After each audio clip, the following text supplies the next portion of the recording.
touching on going back on the 85 Bears a little bit more, it's kind of known, obviously, you guys like to have a good time, have a couple beverages. With that Super Bowl being in New Orleans, did you guys just tear it up the week beforehand? Yeah. Just straight up. We had a great time in New Orleans. We had no curfew until Saturday night. And so we took advantage of that. We saw the sun come up a few days for sure. Practices were a little tough, but it was a great time in New Orleans. Yeah, we did have a lot of fun.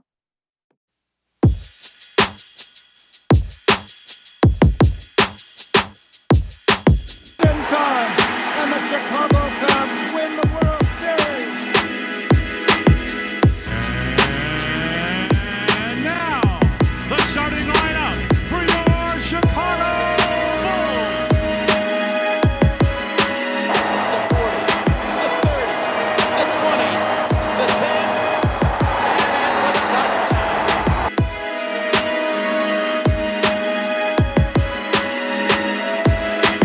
Welcome back to week 4 of the Shy Sports Weekly Podcast. I'm your host, Max.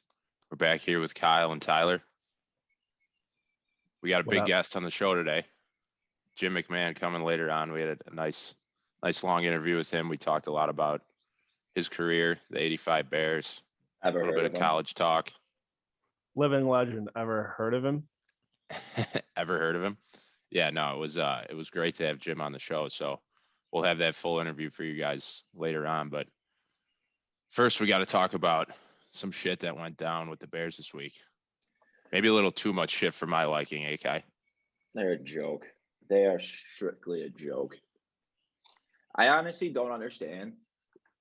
Pardon me. I honestly don't understand what Ryan Pace is doing.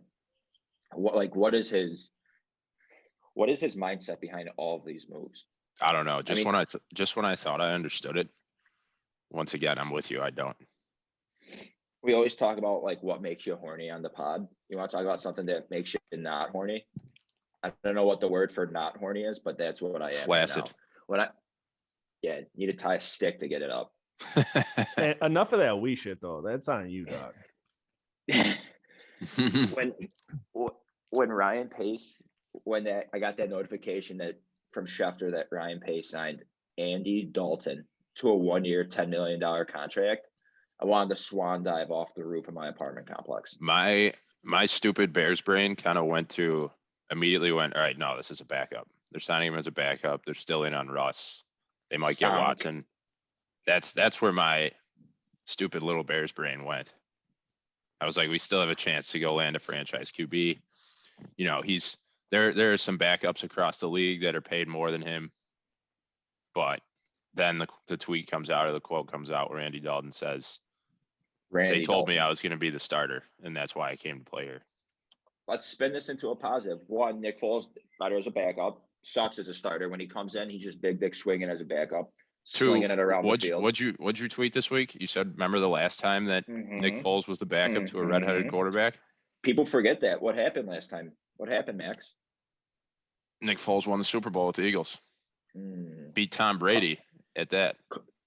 Carson Wentz, red hair. Andy Dalton, red hair. See, these are the stats that we actually should probably stop talking about, because you're going to get me bought back into it. You know, and my first thought was, though, or when I saw Andy Dalton's his press conference, his eyebrows are so red. You just can't win with a guy who has eyebrows like that. His eyebrows look like they need to be put out with a fire extinguisher. There's a bunch of pictures. I've seen some tweets flying around Twitter of the kid from We're the Millers, Kenny. Yeah. They're just replying to Andy Dalton at the press conference, and it's a picture of that kid, Kenny. Yeah, that's not a good comparison for Andy. It's not what you want your franchise starting quarterback to look like. Do you want Kenny from We're the Millers to be your franchise quarterback? Looks are everything in this league. Why do you think Tom Brady's won 7 Super Bowls? Because he has the best athletic abilities? No, it's because he's hot as shit. So, yeah, it looks like we're stuck with Andy Dalton for a year. Do you know what the Bears quarterback situation reminds me of, honestly? Is okay, so meme. It's like the Charlie Brown meme where Charlie Brown goes to kick the football, and is it Lucy? She pulls the ball away. Yeah. So we're Bears fans and Bears management are Charlie Brown. They're like, fuck yeah. And the football is a good quarterback. And Lucy is just the NFL. And she just pulls it away and just, we fucking fall on our backs. And who's You there to pick described us that up? nicely. I think we need to get that Andy meme into Dalton action. and Nick Foles are there to pick us up with those We need to get a eyebrows and video of that wrench. and just put captions on each thing. God damn it. It is honestly the most heartbreaking thing. What did So- we say a couple weeks ago? Did we not say the best part of like the Bears season is like the 3 weeks where we have the potential to have a good quarterback? That was Literally the we- last time we we- recorded, we were still talking about Russell Wilson. I mean, even in the interview with McMahon, when we talked to him, we were asking him, what do you think they should do? Should they be going after Russell Wilson and Deshaun Watson? Yeah, Jim didn't even give a fuck about Andy Dalton. So here's the thing. What I thought too was when the Bears signed Dalton, or when I saw that news, and then I see that they released Kyle Fuller, and then they gave Akeem Hicks permission to seek a trade. I'm thinking to myself, okay, they're just blowing the whole team up. And I don't know if Pace is trying to buy more time or trying to start over. But then they franchise tag Allen Robinson. And At then least he signed it though. yeah, so that's good. That's probably the one good thing that happened this week. Then I see that they're in on Kenny Galladay. They're trying to bring Kenny Galladay in for a 1-year deal, which would be 2 monster receivers on opposite sides of the field for Andy Dalton to throw to. Not sure if that's really going to help him, but I mean, it's just like, it seems like Pace will take 2 steps backwards and 1 step forwards. So One step I'm forward, not 2 really steps sure what back. they're trying to do with this roster. Yeah, I don't know either. It almost seems like you can make a case for them trying to, like a quick rebuild, or you could make a case for them trying to blow it up, or you could make a case for them trying to take a different direction and be competitive. But Then I think they signed Desmond Trufant to replace Kyle Fuller too, right? yeah, I mean, I'm not even gonna sit here and act like I know a goddamn thing about Desmond Trufant. I think he has cool dreads, but besides that, no idea. I didn't even know he was on the Lions. Wasn't he on the Falcons? Yeah, I think that's correct. He's been around the NFL a while. He's kind of a regular DB name. Dude's 30 years old. So Whatever. I'll say I'm gonna say it's a great signing. to be Signing honest, by Ryan Pace. Kyle Fuller was a Pro Bowl cornerback at one point, but the last 2 seasons he's been pretty pedestrian. So I was reading that the style of defense that Chuck Pagano was playing compared to Vic Fangio was less inclusive for Kyle Fuller's style of play. Mhm. Like I think with Sean Desai, I don't know how to say the guy's last name, their D coordinator this year, whose style is more Fangio's. I say more of Fangio's pace. I think Kyle Fuller would have had a better season. Again, what the fuck do I know? I'm just sitting here half hungover on a balcony in Arizona. That's just me. It's worse places That's to be. gambler's logic. That's gambler's logic right there, baby. So yeah, I guess their logic for cutting Fuller was it's saving them 11 million plus in cap space, but I don't know. Just imagine the PR optics. Hey, we're gonna sign Andy Dalton for 10 million, but in order to sign him, we have to release Kyle Fuller. Obviously, I don't think. Right. I mean, that's brutal. That's just awful. Come on. I don't think Trufant is as good as Kyle Fuller. Obviously, he's older than him, and I think he's kind of washed up at that point or at this point. But That means I don't know. Jalen Johnson's the number 1 corner then. Right. They're just he wasn't bad last year. My favorite memory of Kyle Fuller was that hit against the Bucks. Was it 2014? Remember when he had those? Was he a rookie in 2014? I think he Yeah, was. He had sounds those right. 2 sick picks against San Francisco. That same game that Brandon Marshall had that one-handed Air Jordan catch in the end zone. Yeah. That hit against the Bucks though is one that when you're watching the game, you literally jump off the couch because it was textbook and he just popped the shit out of the dude. But Is yeah, it just me, or he got drafted in 2014, spent 6 years with the Bears. is it just me, or is every time somebody causes a fumble, when I'm watching a game, I just get up and scream ball? I'm like, ball, ball, ball, ball, ball. I've seen you do it too. I think that is just you. It's a white guy thing, Yeah. I think. I hate to break it to you. Every white guy I know does Breaking news, I'm white. it. So yeah, the other thing that was big news this week, or a little tough to swallow, is they gave Akeem Hicks permission to seek a trade. So I've heard people talk about Eddie Goldman coming back and being a direct replacement for Akeem Hicks. Eddie Goldman's a great player, but when you lose a guy of Akeem Hicks's size and skill set up front, that hurts. All right, quick trivia. What college for Akeem Hicks? Let me think about this. Come on. 5 seconds. 4, 3. I have no clue. Regina. In Canada. I had it I had it sitting in front of me right now, but I didn't want to act like I knew what I was talking about with where Akeem Hicks went to college. Looks like you went to Sacramento City College too. Yeah, but that's not where he's from. He went to Regina. Yeah, but I know what you're saying about the Akeem Hicks. Or them requesting, pardon me, Akeem Hicks requesting to ask for a trade. However, I'm not as upset about that. Not to say that I don't want Akeem Hicks on the Bears, because I do. Like, he's a fucking monster in the middle. But he's 31. He's gonna be 32 this upcoming year. He was in the final year of his contract too.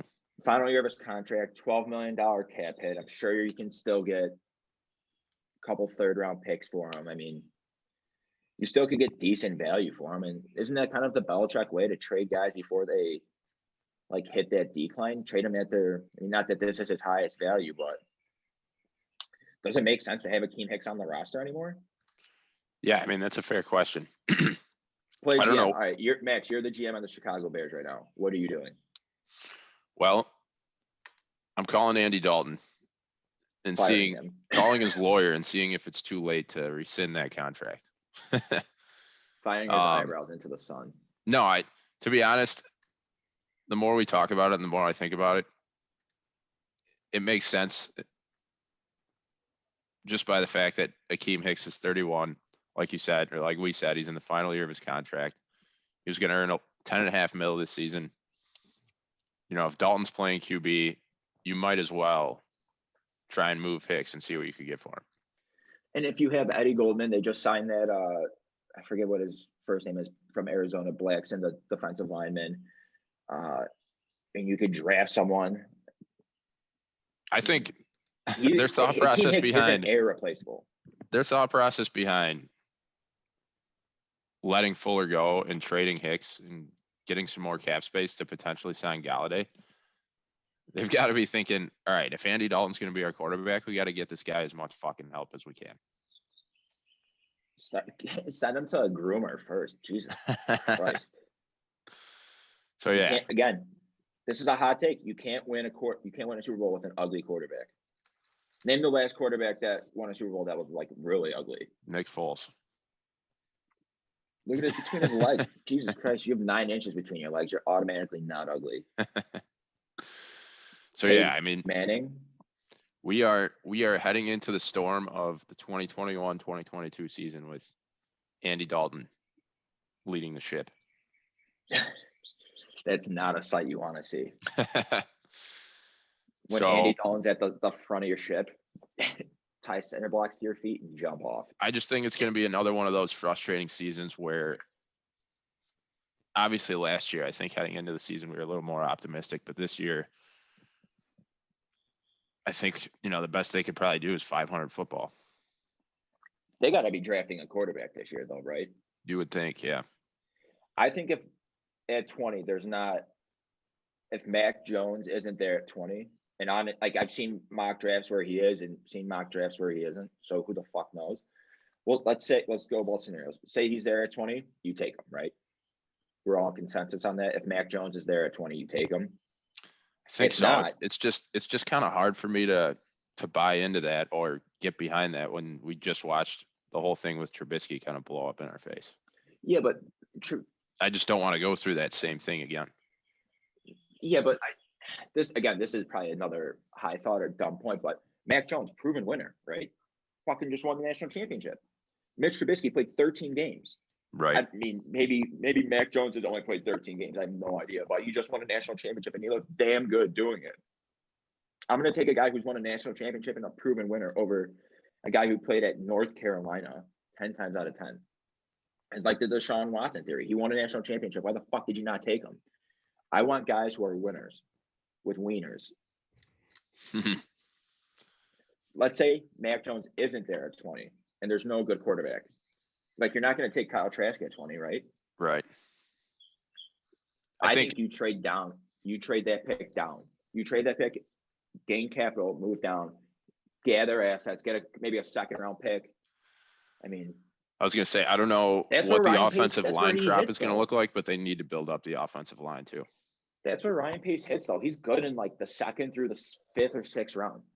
I mean, think of all the, like, he's got Jalen Johnson. Well, Roquan was a first rounder, so that doesn't help my argument. Adam Shaheen. Adam Shaheen. Fuck. He's good in the second through fifth round on the defensive side of the ball. Here we go. Eddie Goldman. You're, Jalen way Johnson. to really Eddie narrow it down Jackson. for him. Well, Tariq Cohen. There you go. Bull Moose. Mhm. I don't know if I'm sold on Tariq Cohen. Guy loves running out of bounds. Yeah. So Who else? There's somebody else. There's one more player I can't think of. Nick Kwiatkowski. There you go. So he really is good on the defensive side of the ball. James Daniels. There you go. Second round pick. Cody Whitehair. Cronus Grasu. Put Ryan Pace, his specialty, second through fifth round, mostly on the defensive side, maybe an offensive lineman. But that's his sweet spot. To go. he's 9 had and some. 7. He's had a few decent first round defensive picks too. And then I guess the final Bears topic that we have to talk about, former Bears lineman Kyle Long to the Chiefs. Yeah, that's fun for him. Kyle Long, great dude. Happy to see him back in football. Guy was an absolute monster for the Bears. He I had think how many nothing Pro but- Bowls did he made? At least one Pro Bowl. Sources confirmed. Yeah, I don't know how many he made, but we'll say 3. We'll give him 3. Seems like a nice guy. He was wearing number 69, so nice. That's a Hopefully cool- he can go over there and get a ring. I don't I know know, what I he's got always- left in the tank, honestly. I always love it when a player wears number 69, knowing Knowing how exactly to what he's doing. knowing how to 69. My favorite, the best pick of Kyle Long on the Bears is when I think he's yelling at that linebacker on the Bengals. I don't know if it was Vontez Burfict or who that was, Andy but it was a Dalton. dude after I think he sacked Cutler, and Kyle Long's just roaring at him, Uh-huh. and the guy's just like backing down, about to fall on his ass, scared Uh-huh. shitless. I'd be the same. You kidding me? Be the exact same. His parting words, though, not that they were exactly parting, but over his year of retirement, he didn't exactly have great things to say about Nagy or the front office. I'm I shocked. don't think he had a good relationship there. I wonder if that's how most players feel, to be honest. I mean, I think Kyle Long's maybe a little more outspoken than other Definitely. players, I mean, especially on social media, but you have to think that's where there's smoke, there's fire. That can't be a sentiment that's too far off from the way other players think. right. I remember him when he was leaving. It seemed like he was not leaving on good terms. No, whenever there was a questionable decision or questionable play call from Nagy, he would always be one of the first people on Twitter and being like, "Told you so." This guy's Right. a fucking pud. Yeah, so it'll be interesting to see how this season plays out and what the result is. If Pace and Nagy are able to keep their jobs, nothing really surprises me anymore. So I wouldn't be surprised if they were back for another year after whatever the fuck happens this year. Speaking of Super Bowl winning quarterbacks, what do you say we throw it over to former Super Bowl winning quarterback Jim McMahon? That's a perfect segue. You guys are going to love this interview. Talked to Jim for quite a bit. He's a great guy, friend of the program, and now he's going to be a recurring guest of the show. Here we go, Jim McMahon. Big guest on the show. We got the former BYU two-time All-American quarterback, finished third in Heisman voting his senior year, holds BYU record for single-season touchdown passes with 47, tied for the BYU single-game touchdown passing record with 7. 5th pick of the first round by the Chicago Bears in 1982, holds a 67-30 record as a career starter in the NFL, and most importantly, led our Chicago Bears to their one and only Super Bowl championship. Let's welcome the punky QB, Jim McMahon. Hey, good morning, guys. Hey, Yeah, we're going to get into your Bears career a little bit, talk about the 85 Bears, but definitely want to start off with your career at BYU first. So tell us what it was like playing at BYU. Obviously, it was a Mormon school. The rules were pretty tight there, I'm sure. What was it like going to college there and playing football there? Well, playing football was great. I mean, we had a good ball club. We had great facilities there. We won a lot of football games. We went to a lot of, first couple of years I was there, we went to bowl games, and I think we were 0-5 until 1980. We finally won one, but school, that was a little bit strange. I grew up in San Jose, California. From there, I moved there in 1962. Left there in 1975. That's when California was actually a nice state to live in. You couldn't pay me to live there now, but yeah, it was just a different world. I grew up with the brothers and the Mexicans, and I get to Utah and you can't find either one. So it was just a different atmosphere. Something that I'm glad it's over now, but going through it was a little bit tough. And Yeah. it seemed like I was always on probation or in trouble for doing something that, if you're at any other college, it would have been a normal thing, but there it was frowned upon. Yeah, I was gonna say, like, when you were there, were you able to go to, like, I mean, obviously BYU is a Mormon school. Were you not able to drink at all then, or how did that work? Well, no, you're not supposed to, but I know there was a few of us that snuck up and had a few here and there, but that's what college life's supposed to be like, right? Everybody else had a great time in college. All the guys I played with in the pros talked about how much fun they enjoyed it, how much fun they had in college. And I said, well, our fun was Friday nights and Saturday afternoons. I mean, other than that, it wasn't a whole lot of fun. But ball games were fun because we were always, doing pretty well. Yeah, I mean, you were pretty phenomenal in that 1980 season. Not sure if that was the one where you finished third or fifth in Heisman voting, but I believe you had close to 4,000 yards passing in that season. I had almost 5,000. It was 4,500, something like that. oh shit. 47 touchdowns. How the hell did you finish? That was 1980. That's the year I should have won the Heisman. And Yeah, how did you finish fifth? I finished fifth that year because, well, we lost our opening game, which really hurt us.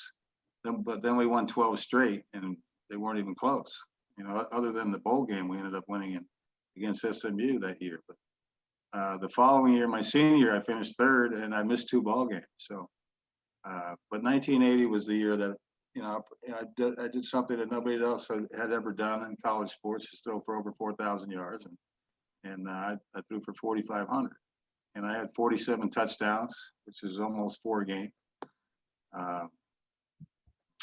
Yeah, that was the year that why I didn't, I don't know. Do you know the people that finished that finished above you by I chance? know my junior year, I believe it was George Rogers. That's correct. Yeah. And then my senior year was Marcus Allen. So your Right. junior year, do you know the quarterback that finished above you by chance? No, I didn't know there was one that finished above. So Mark Herman from Purdue. Oh, Mark Herman from Purdue. Yeah. He finished fourth. These are Oh, his stats compared to yours. You had 47 touchdowns and 4,500 yards. He had 23 touchdowns and 3,200 yards. Well, back then, BYU was not they didn't consider BYU a very tough, playing in a very tough league. And, we were just starting to beat teams outside of our conference. Had we won a couple bowl games prior to 1980, maybe it would have happened. But since they had never won a bowl game and they considered our conference weak, I think that's the reason why. Gotcha. Yeah, that kind of brings me to my question now about how BYU did this year. I think they were 11-1. They made it to a bowl game, but they kind of weren't getting that national recognition that maybe some people think they deserved. And their quarterback, Zach Wilson, had a monster year. He had 3,600 yards, 33 touchdowns, only 3 picks, and 10 rushing touchdowns, and he was 8th in the Heisman voting. Do you think he was kind of in a similar situation to you, or? I'm sure of that. I mean, that's, BYU plays out there in the West, and they don't get a lot of coverage back on the East Coast. And, by the time their games are over, everybody's in bed. So, they just didn't get that national recognition that they deserve. I mean, they've always had some pretty solid football teams. They've had a lot of great players. I don't know how many have actually gone on to the pros from BYU, but a lot of BYU players, that's not their focus. Football is kind of secondary for them. It's very, very religious oriented, and that's what they end up doing. Once they finish ball, they end up going, into the church or doing something like that. So, but they had a lot of great players, a lot of guys that ended up going to the pros. The quarterbacks have always done well there. They seem to go on to the next level. But other guys like our linemen, we had some, my center Bart Oates, hell, he played in the league for a long time.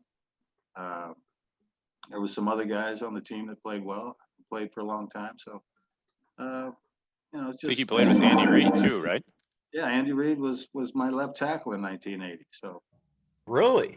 I've known Big Andy for a long, long time. I told him a few years back, I wish he was that big in college, because he was only 270 in college, I think. So he was like a baby walrus in college. It was taking him longer to get around him. So did he invite you on the Super Bowl parade last year or the year before, whenever it was they won, or what? I actually saw Andy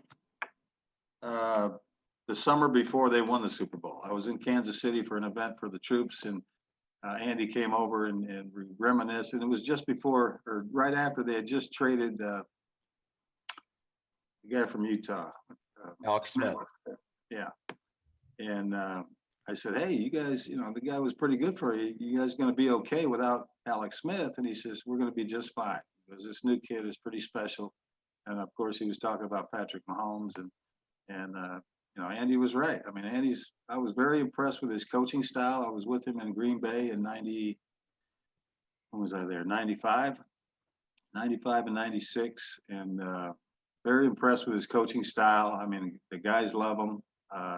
And you got to love an old offensive lineman that likes to throw the ball. And most linemen want to run it, but Andy wanted to throw it. And that's why he's been successful. Yeah, no kidding. Their offense really changed the NFL when you think about it. He's got a lot of talent there, a lot of speed, and I didn't even see any of the playoffs. I didn't see the Super Bowl this year. Don't know what happened, other than they lost. I was actually down at my house in Mexico those 3 weeks of the playoff game, and then the championship game, and then the Super Bowl. I missed all of them, and didn't get a whole lot of news down in Mexico where I was. So when I got home, I was very surprised about who was actually in the Super Bowl.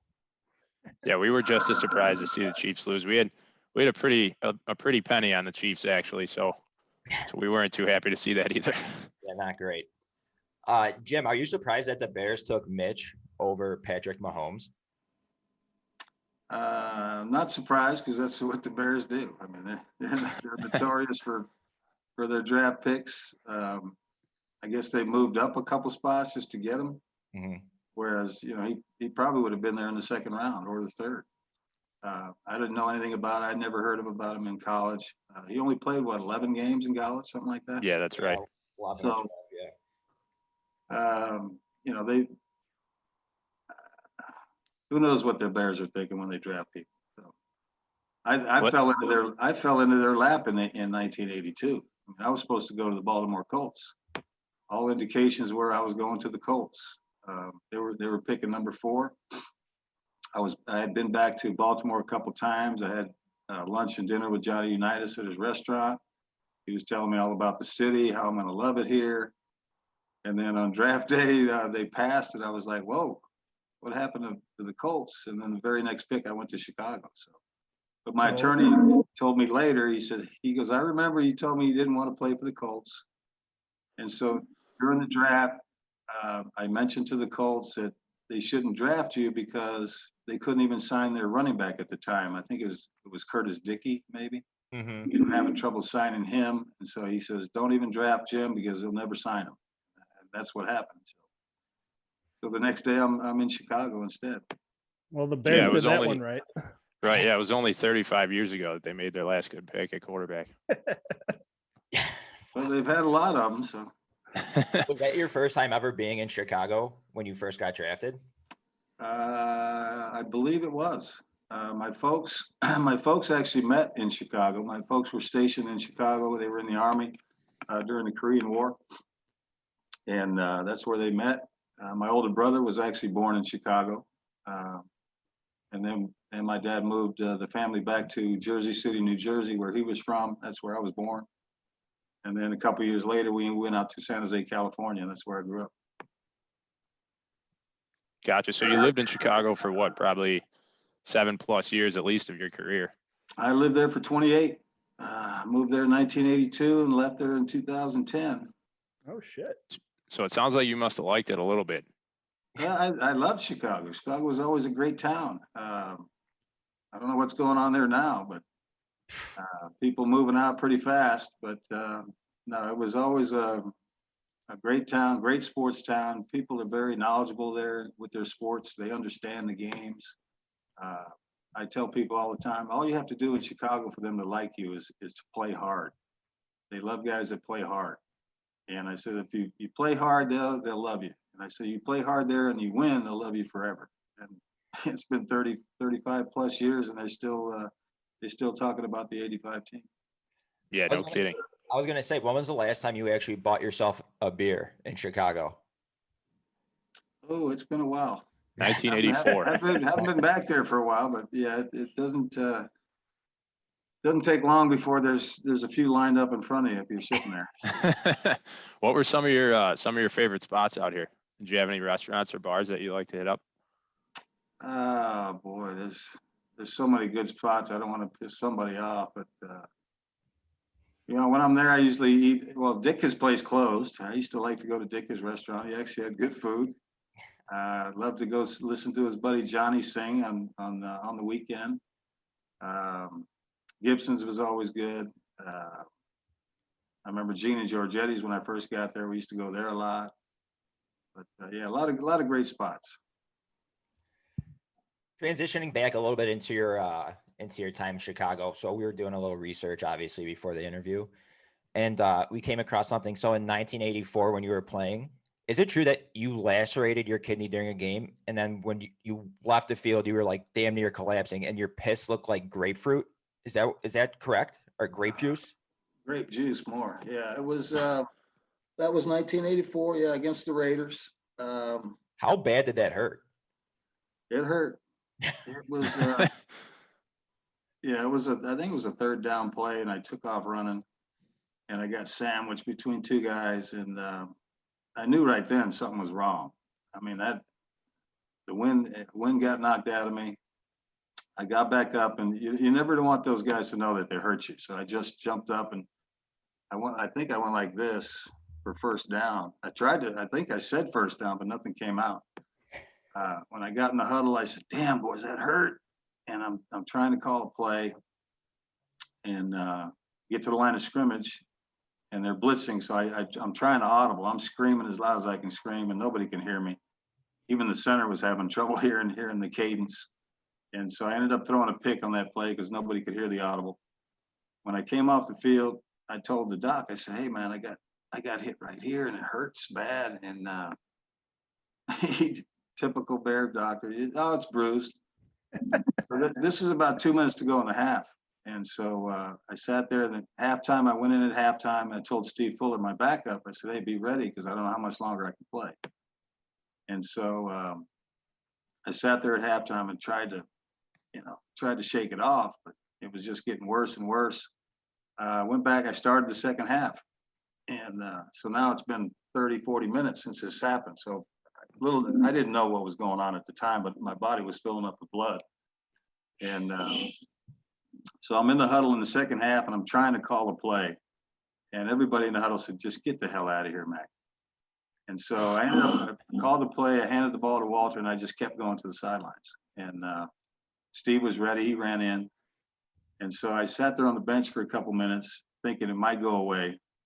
And then I was starting to black out. I was starting to see stars and I was starting to lose it. So I grabbed our strength coach and I said, hey, come back to the locker room with me. I got to go to the bathroom. And so as I'm going, it was nothing but blood. And he says, oh, don't move. I'm going to get the ambulance. And I knew at that point it was bad. So I'm thinking, if I don't shower now, I'm going to be in that hospital for 2 weeks, stinking like ass. So I'm going to go take a shower. So I tried to shower. It took me quite a while. I finally get in the ambulance, and we get stuck in traffic on Lakeshore Drive. And I'm screaming at these people, give me something for the pain. And they couldn't because they didn't know what was wrong yet. And I said, It was hey, bruised. here, what the hell's right here? It hurts. And meanwhile, my wife she was 8 months pregnant with our second child. And she saw me leave the field, didn't see me come back. So she went down at the end of the game and said, where is he? And they said, oh, he's at the hospital. So by the time she got there, I'd been to the hospital maybe an hour and a half, and I'm still in the ER. They still don't know what's wrong with me. I mean, I'm cussing everybody out just somebody give me something for this pain. They finally ended up they made me swallow this dye stuff. And then they stuck me in the CAT scan, and they just saw the blood just squirting out. And they said, oh, we gotta operate right now. And I said, what are you gonna do? And they said, take it out. I said, no damn way. You take my kidney out, I'm done. I said, just give me some morphine, leave me alone, I'll be fine. And I really had to convince the doctor, because it was on him if I died. And I said, look, I'll sign a waiver, whatever I got to do, but you're not cutting this thing out of me. And so they would give me a shot about every 2-3 hours, and I'd pass out. But I'd look at my wife and say, do not let them cut it out of me. And then I'd pass out again. And so I bled for 2 days. It was Sunday, Monday, Tuesday. They gave me a transfusion, and they said, look, we got to operate. You're dying. And I told him, I said, hey man, give me to the morning. I feel it healing is what I told him. But I was delirious and this and that. But I said, you cut this thing out of me, I'm done. Then what do we do? And so the very next morning, they put me back in that CAT scan, and this thing had just closed up by itself. Because the bottom third of it was gone. It was just torn right off. And if you took a CAT scan of it now, it looks like a huge brain that's sitting on the side of my kidney. Everybody freaks out when they see that. But it still functions somehow. It still doesn't really bother me. And, it took quite a long time to recover. I just had my second baby. I couldn't hold him for months. My other child was only 1.5 at the time, and so I couldn't really hold her either. But it was a painful process. But I'm glad it healed up, and there was somebody up there looking out for me, knowing that had I been done in '84, who knows if the Bears would ever won. No kidding. No God kidney, no bless. problem. That's It's for a sure. wild story. Yeah, I didn't realize it was that serious. But I think that's back to what you're saying about playing hard. That's a pretty good definition of playing hard. Well, that happened to me again in Philadelphia. I got hit we were playing up in New York. And when we were in Philadelphia, we used to bus to New York, and we'd bus down to Washington. Wasn't that far. So I get hit in it was like right at the end of the half again. It seemed like right at halftime. I got a lot of problems right before half. But I got hit on our sideline, on the Philly sideline. This big D lineman landed on me. And I landed on my right shoulder, and my left shoulder actually touched my right one when this guy landed on me. He was like 320 pounds or something. And all I heard was a pop, and then I couldn't breathe. And I was probably about a yard out of bounds. I rolled over and threw my helmet off right away because I couldn't breathe at all. I'm on all fours. And the only thing that I couldn't breathe, and the only thing that saved me, I started remembering Lamaze class and the breathing. I started going, finally caught my breath. They got me off the field enough where they can start the game again. There's another one of those things. I went into the locker room, and the doctors thought I had blown my shoulder out because they saw me land. And I said, Doc, look, my shoulder's not hooked up to anything that helps me breathe. said, I can't breathe. And so they laid me on this table in the training room, gave me a handful of painkillers, propped up a little black and white TV at the end of the bench so I could watch the game. And they said, you're going to be okay until till halftime. I said, yeah, I'll be fine. And so all the guys come in at half, hey, how you doing? How you doing? I'll be okay. So then I sat there and watched the whole second half by myself. I ate the whole handful of painkillers. And then they decide, instead of putting me on the team bus to drive me back to Philly, they're going to put me in the GM's car so we can get through traffic. And that didn't work out at all. We still got stuck in traffic. You're sitting there thinking, here we go again. I'm in the front seat, literally lean back. I mean, I'm barely conscious at this point. I've eaten so many painkillers and it hurts so bad that I'm just sitting there. And we finally get back to the Philadelphia hospital. And the trainer comes in with me and tells the doc, look, he's complaining about chest pain. He landed on his shoulder, but he's complaining about chest pain. And the first thing this doctor does is starts pushing on my chest. And I took a swing at him. I said, man, that hurts, doc. So they tied my arms down, and then they said, all right, get them ready for whatever. They're going to do a CAT scan. And the whole time that I was in the hospital with my kidney, I would not let them put a catheter in me. I said, I will go whatever you need me to go, but you're not sticking that thing in me. And so now my arms are tied. This nurse had free access. And I went, no, and she shoved that damn catheter in me. And I was cussing them people out. I said, I'm getting up here and I'm walking out of this hospital. So they finally put me in the CAT scan. He said, the doctor come out and said, well, if you walk out of here, you're going to die. He said, you just broke 5 ribs off your sternum, bruised your heart, and you're lucky you're not dead. And so there was another instance where I could have died on the field. And luckily, again, somebody's looking out for me. Got me through that. And he said, if these things do not heal back up to your chest plate, we're going to have to open your chest up and like pretty much bail wire them back together. And I said, hey, I think just give me the morphine. Morphine seems to work for me. Leave me alone. Things will be okay. Man, And eventually they healed back on. I still got a pretty big lump in my chest, but it doesn't hurt as much anymore. Jesus. that's crazy. So I want to get back to the 84 and 85 seasons, but did the doctors, either of those times, did they tell you probably shouldn't be playing football anymore? I'm sure they mentioned it. It was the 80s. There was no rules, man.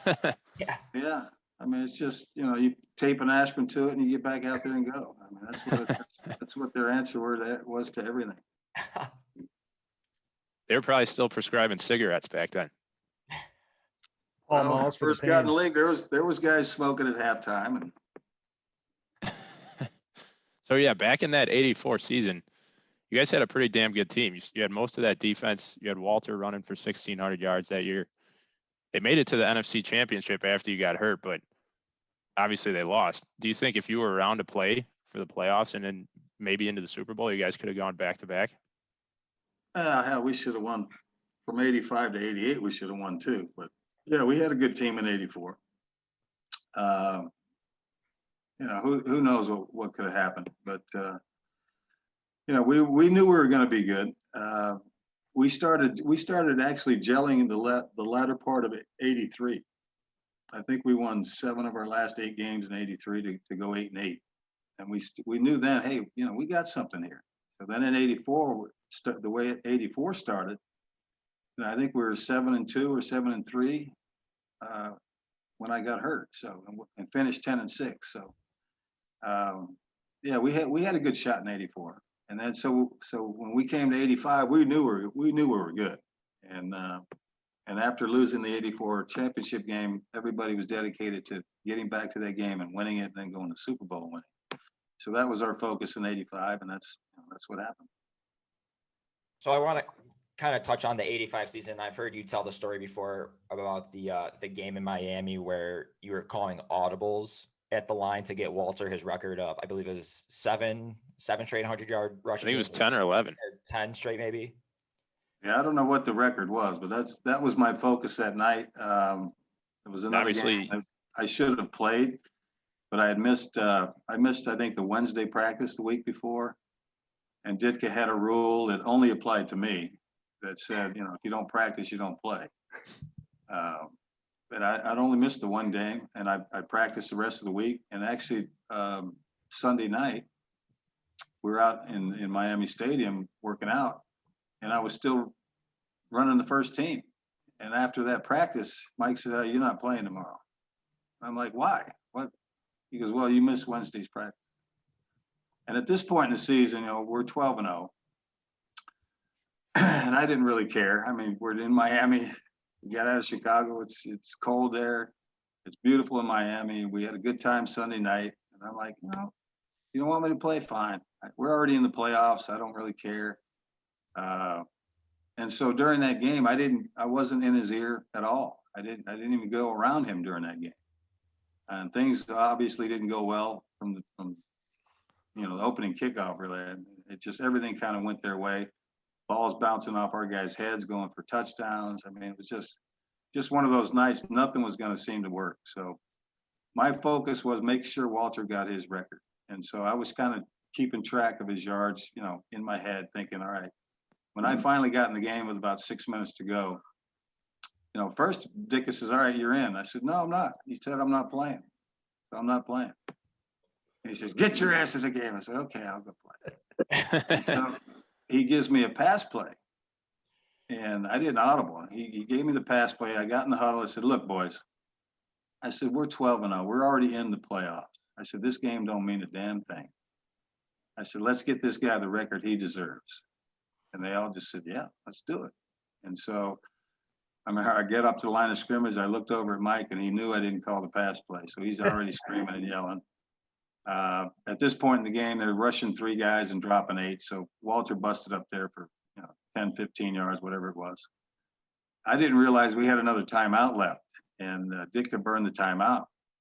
And I had to go talk to him now after what had just transpired, and he was not real happy. You kind words. And finally, I just said, "Hey, Mike," I said, "look, we don't have anything in our pass game that gets us that many yards." I said, "They're dropping 8 guys." I said, "Walter only needs a few yards now for his record." And he had no idea what I was talking about because he was so pissed off at me. But it finally clicked in. He says, "Okay, yeah, we'll get him his record, but first we're going to do this." And he gave me another pass play.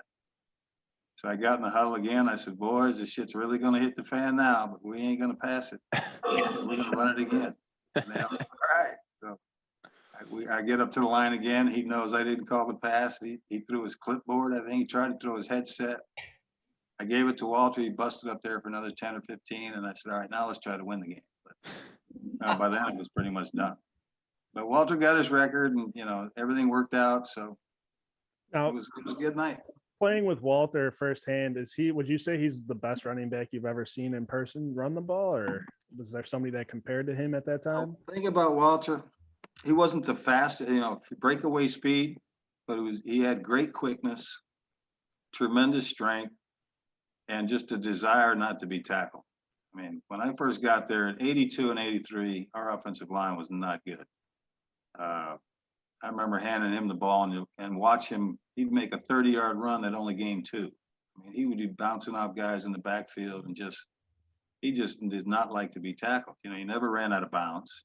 He looked for somebody to hit all the time. And it was a pleasure to play with that guy. He never said, "Give me the ball." Was never vocal like that in the huddle. I just remember my rookie year, my first start actually was against Detroit. And, we were notorious. 3rd and long, we're going to run sweep, right? Every week, that's all we did. And so sure enough, I think it was early in the game, and it's 3rd and long. We got sweep called. I get to the line of scrimmage, and there is 9 guys over here waiting for Walter. And at the time, it's my first year. So what was weird about Chicago is the numbering system. From Little League on up to pretty much every team in the pros, even numbers are to the right. Mm-hmm. Odd is to the left. In Chicago, even numbers were to the right. Because Dick had just come from Dallas, where everything was from Tom Landry's perspective on defense. And so that's how everything was numbered. And so I get up to the line of scrimmage, and I'm having a hard time. I got 9 guys over here, so all I want to do is just run a simple off tackle play to the left side. And it's a play that you run 1,000 times in training camp. Everybody knows it, but for some reason, it just wasn't in the game plan that week. It's called 34. It's a simple off tackle play to the fullback. And I remember my left guard, Noah Jackson, as I'm audible, and he looks up at me and he's like, 34, what the hell is 34? And I said, we're running right there, Bootsy, block him. And the guys are looking at us like we're crazy. But I gave it to Matt Suey. I think it was 3rd and 7. I think we got 9 yards for first down. And as I'm coming into the huddle, Bootsy grabs me. He says, do you have any more surprises for me, youngster? He said, that's not even in the game plan. I said, well, how are we running 1,000 times? I said, I'm not running into brick walls, so keep your ears open. And then just before I got into the huddle, Walter grabbed me. And it's the only thing he ever said to me on the field. He says, keep doing what you're doing. You're making us better. He says, I don't want to run into that either. Yeah. So I don't know if they just never changed the plays before I got there or what, but it never made any sense to me to try to, beat your head against the wall when you don't have to. Right. So kind of going back to what you're saying about Ditka with him throwing his clipboard, mother effing you on the sideline. What was the relationship like between you guys? And obviously there was a bunch of personalities on the team and in the locker room. Tell me a little bit about that. Well, I think when I first got there, it was pretty good. It wasn't like I was sitting behind a couple Hall of Famers. I had Bob Avellini and Vince Evans were the two guys in front. And I don't know if he had much respect for those two or what, but I knew early on that he wanted me to play. And when season opened, I wasn't ready. I mean, I knew I wasn't ready. I didn't feel like I had the grasp of the offense yet. I was still struggling with the damn number system. But once I got in and started playing, I think he finally once I left, I think he realized I knew what I was doing. But I think he thought I did a lot of things just to piss him off. And I said, Mike, I'm here to win games. I'm not. If you get upset about it, that's not my problem. But I was taught. This is how I was taught in college. If you see something you can exploit on the defense, do it. And so that's how my mindset has always been. I don't want to, like I said, run myself into a brick wall when you don't have to. I kept trying to say, let's throw it to Walter more. Because Walter was a hell of a receiver. And I said, I can read the defense. And if I see man-to-man, I just audible to a little simple halfback option route.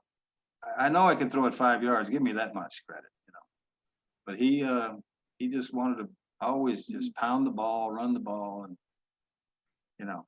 it's pretty damn boring after coming from an offense where I got to throw it pretty much every down. Sounds like you had the Peyton Manning vision before he got to the league.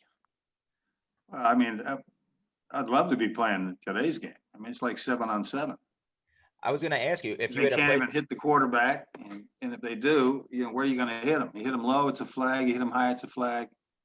A couple years ago, I remember Clay Matthews. He got 2 roughing penalties from a regular tackle. Yeah. Didn't do anything wrong and got flagged. So, I wouldn't want to be a defensive player in this time. If you had to play for a coach in today's game, would it be Andy Reid just because of the style of offense he runs? Oh yeah.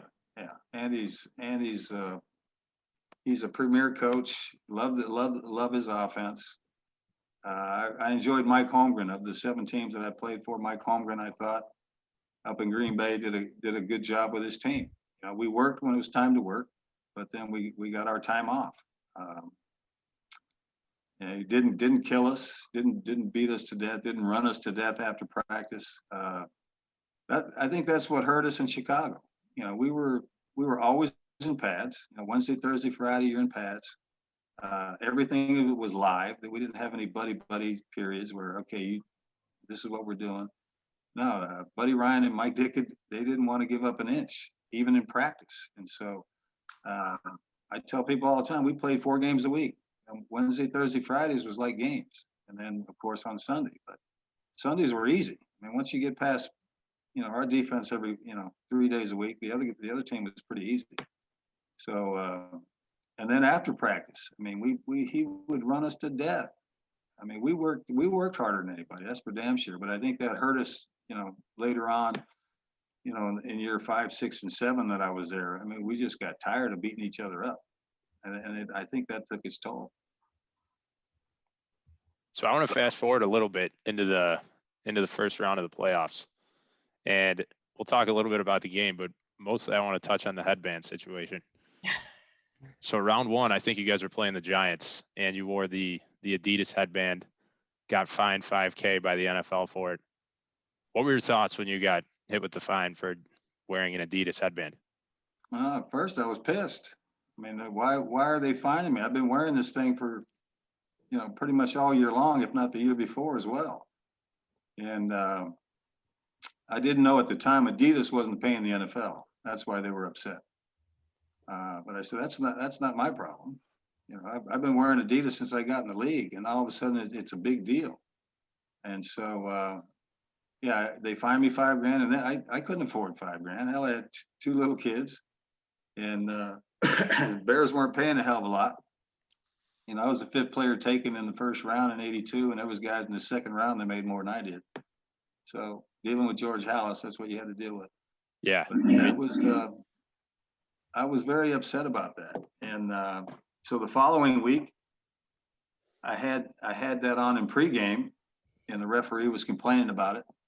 Said, "Hey, you can't play with that on." I said, "Yeah, I can. I'll just get a fine." But so we go back in, you know, those 2 minutes just before kickoff, and I'm thinking, all right, what can I put on here? And Mike McCaskey happened to be standing there watching me, and I think he asked me to put on there Papa Bear or something like that. I'm like, no, I'm not putting that on there. And then just Roselle popped in. I said, I'll put Roselle's name and see what happens. And he actually kind of enjoyed it. He called me and thanked me for the free advertising.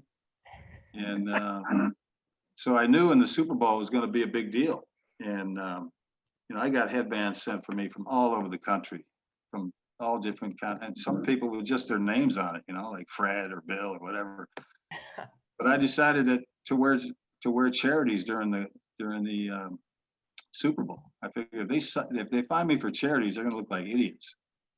So pregame warm up, I had and the 2 weeks prior to the game, somehow I got a hold of the rule book, and I'm going through the rule book, and I realized that they shouldn't have been able to find me the first time.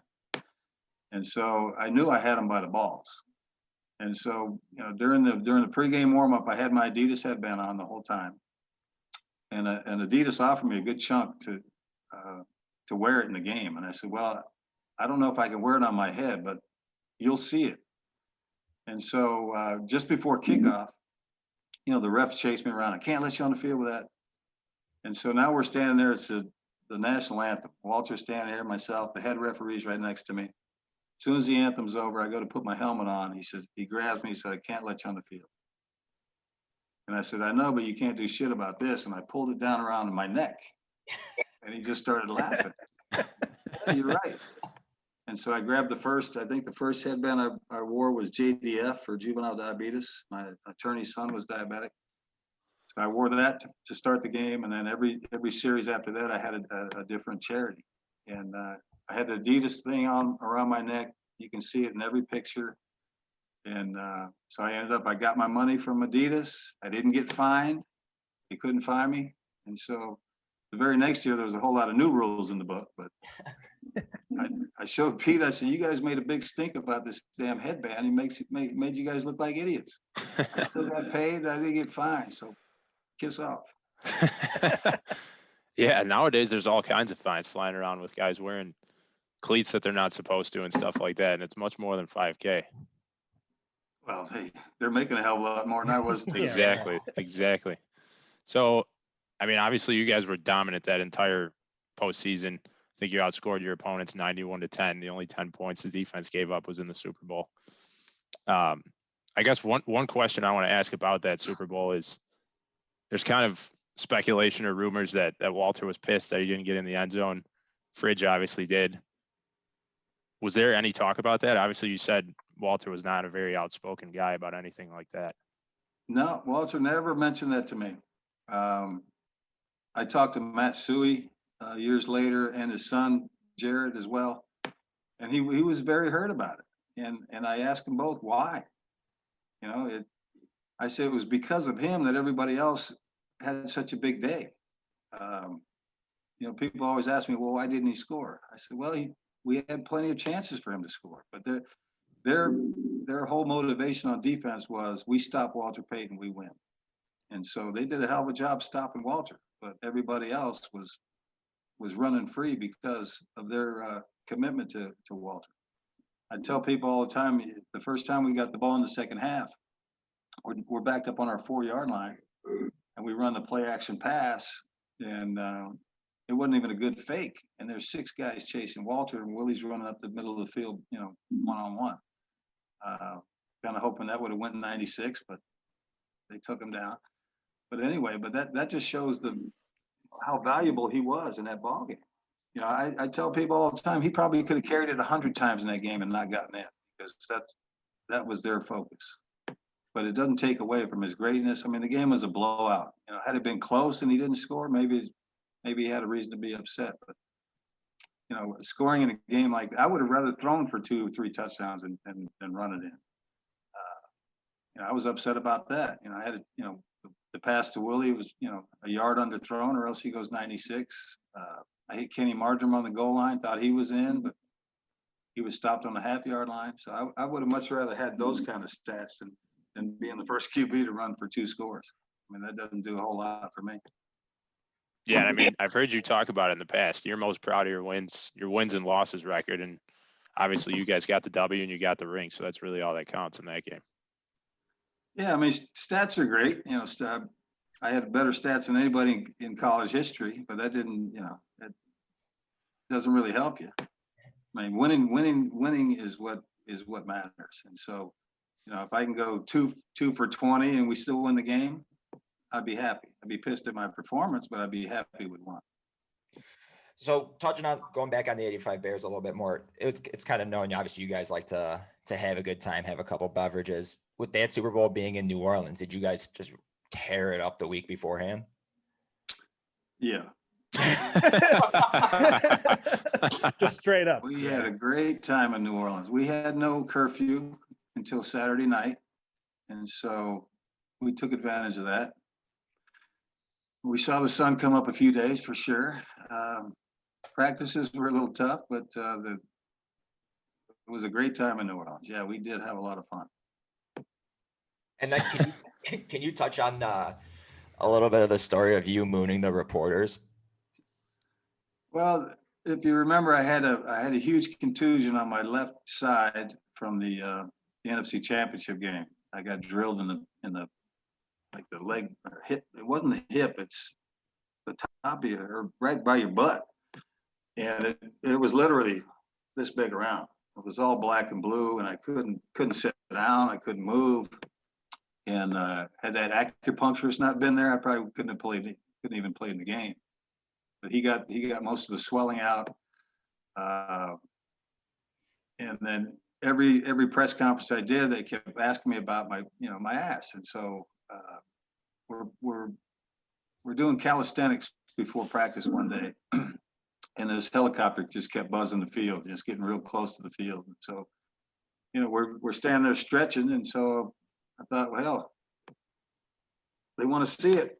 I just dropped trowel so they could see what the problem was. It wasn't they saw how black and blue it was then.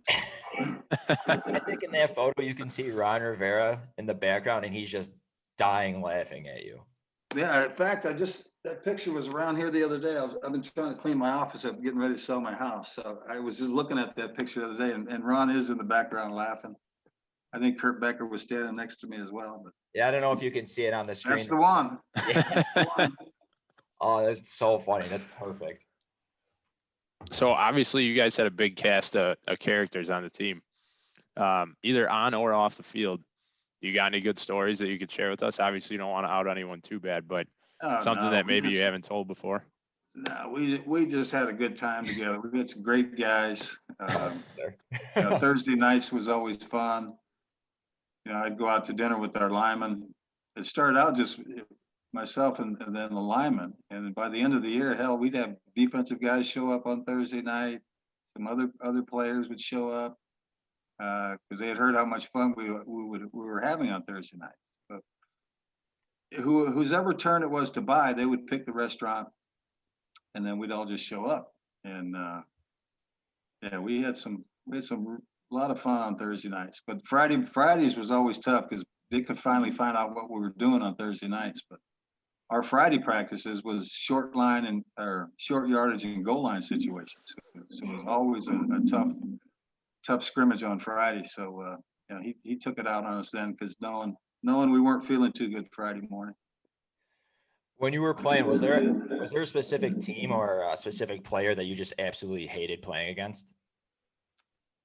Well, the Raiders and the Packers somehow would always play us tough. I mean, the Raiders were actually pretty good in the early 80s, but the Packers, for some reason, I never really played a good game against the Packers, and they weren't really that good. I don't know how they always kept us pretty close. You know, we only beat them, I think it was 16-10 in '85 up in Green Bay. I mean, we barely beat them. For some reason, they just always kept us close. So I didn't like playing the Packers, and the Raiders always seemed to. I didn't have very good stats against the Raiders ever. So those are the two I had trouble with. So obviously, like you were saying, in the 80s, you're getting hits left and right. I'm sure you were jawing a little bit with the linebackers or the D linemen in the NFC North. Were there any guys that you consistently played against that you were always jawing with, or that you kind of had a little bit of beef with? Well, Packers for sure. You know, when Forrest Gregg was the coach, him and Ditka didn't get along either, I don't think. And so that kind of trickled down to the players. It was always especially up there. I mean, a lot of dirty hits, a lot of late hits. Yeah, there was always some jawing going on against the Packers. I remember one game we were down there. We were probably on their 2 or 3 yard line. And back then, if it was so loud, you didn't have to run the play. You could just stand there. And so that's what happened. I'm standing there, I'm actually egging them on. Just come on, make it louder. And the center was, hey, stop. They're never going to shut up. I go, they're not going to shut up anyway. And so I don't know how long I stood there before we ran that play. We ended up scoring anyway. But yeah, it was always a tough match, and it was always a lot of yapping going on with the Packers. So when you were with the Packers, you actually won a Super Bowl. I don't know if I'm sure a lot of people in Chicago realize that, but not enough. But when you went to the White House, I'm sure you've told this story before, you actually wore your Bears jersey, right?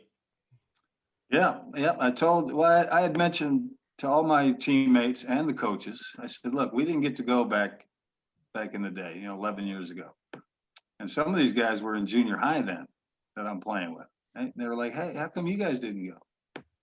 And I said, well, there was a little thing called the space shuttle that had blown up a couple of days after we lost, or after we won the Super Bowl. So all the focus was on that naturally. But, I think they could have snuck us in somewhere within those 11 years, but they never did.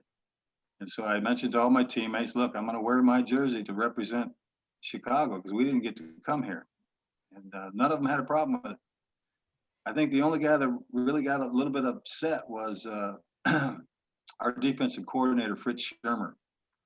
And I think the reason he was mad is because he was the defensive coordinator in LA when we beat the Rams to go to the Super Bowl. So he was the only one that got a little bit of upset, but everybody else didn't have a problem.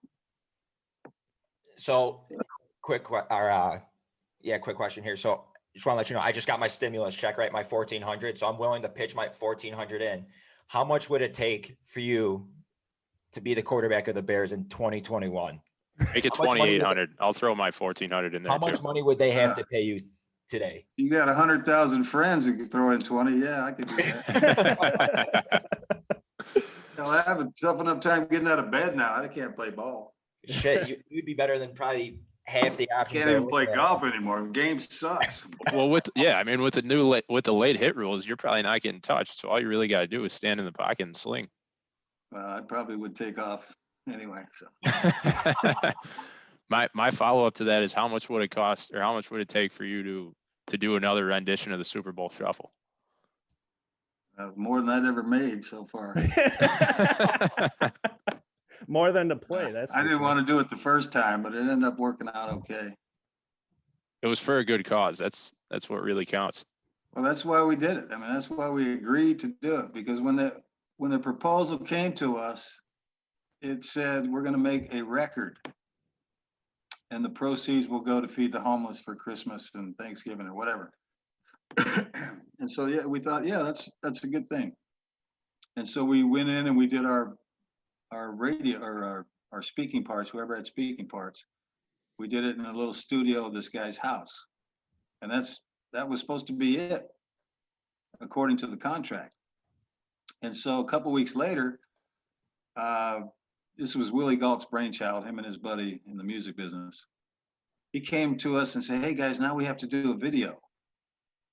And we're like, what? That's not part of the deal. And he says, no, every time you make a record now, you got to do a video. And I said, well, that's not in the contract. He said a record. And so Walter and I both told him, look, we're not doing the video. And then they decided to make this video the day after we lose to Miami on Monday night. And so we get back from Miami probably 3 or 4 in the morning.